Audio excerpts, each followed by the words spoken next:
വിവിധ വിഭാഗം ജനങ്ങളുടെ ക്ഷേമം ഉറപ്പാക്കുന്നതിന് വേണ്ടി ഇന്ത്യയിൽ തന്നെ ഏറ്റവും കൂടുതൽ ക്ഷേമനിധി ബോർഡുകൾ രൂപീകരിച്ച ഒരു സംസ്ഥാനമാണ് കേരളം. സാർ, അന്നം തരുന്ന കർഷകന് ഒരു ക്ഷേമനിധി ബോർഡ് വേണമെന്നുള്ളത് നമ്മുടെ വലിയ ഒരു സങ്കല്പമാണ്. സാർ, കഴിഞ്ഞ സർക്കാരിൻ്റെ കാലത്ത് അതിൻ്റെ പ്രവർത്തനങ്ങൾക്ക് തുടക്കം കുറിച്ചിരുന്നു.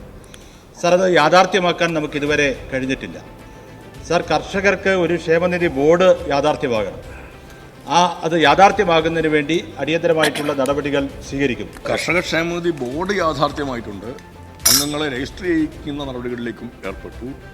എന്നാൽ അതിൻ്റെ ആനുകൂല്യം പ്രഖ്യാപിക്കുന്നതുമായി ബന്ധപ്പെട്ടുള്ള ചില തടസ്സങ്ങളുണ്ടായിട്ടുണ്ട്. ആ കാര്യത്തിനകത്ത് വളരെ വേഗത്തിൽ കർഷക ക്ഷേമനിധിയുടെ കാര്യത്തിൽ എന്താണോ ഈ ഗവൺമെൻറ് നേരത്തെ പറഞ്ഞിരുന്നത് ആ കാര്യത്തിൽ നിന്ന് പിന്നോട്ട് പോവുകയില്ല.